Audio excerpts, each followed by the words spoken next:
Hello, ഇന്നത്തെ പുതിയൊരു വീഡിയോയിലേക്ക് എല്ലാവർക്കും സ്വാഗതം.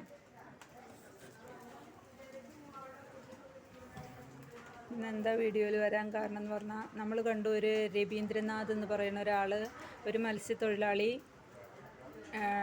മത്സ്യബന്ധനത്തിന് പോയിട്ട് അവിടുന്ന് ഇത് ഫിഷിംഗ് ബോട്ട് മറിഞ്ഞ് അപകടത്തിൽപ്പെട്ടിട്ടുള്ള 5 ദിവസം അയാൾ വെള്ളത്തിൽ കിടന്ന് നീന്തി കളിച്ചൊക്കെ നമ്മൾ കണ്ടു എല്ലാവരും അല്ലേ. അയാൾ കയറി വന്നപ്പോൾ അയാളുടെ കയ്യിൻ്റെ വിരലൊക്കെ ആകെ ഐസും കട്ട ഇങ്ങനെ വെച്ച മാതിരി ചുക്കിച്ചൊളിഞ്ഞ് ആകെ ഇതായിട്ടായിരുന്നുണ്ടായിരുന്നത്.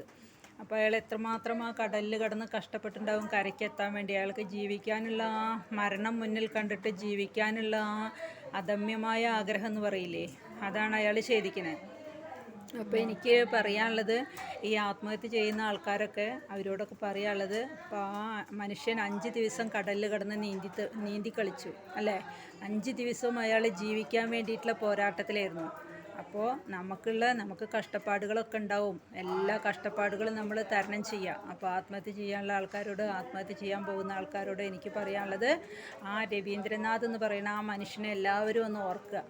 5 ദിവസം കടലിൽ കിടന്നിട്ട് ജീവിക്കണം എന്നുള്ള ഒരാഗ്രഹത്തിൻ്റെ മുകളിലാണ് അയാൾ അത്രയും ദിവസം വെള്ളത്തിൽ ഒരു ഭക്ഷണം പോലും ഇല്ലാണ്ട് അയാൾ ആ വെള്ളത്തിൽ കിടന്ന് അയാൾ ജീവിച്ചു. കാരണം അയാളുടെ ആഗ്രഹം, ജീവിക്കാനുള്ള ആഗ്രഹം. അപ്പോൾ ആത്മഹത്യ ഒന്നിനും ഒരു പരിഹാരമല്ല.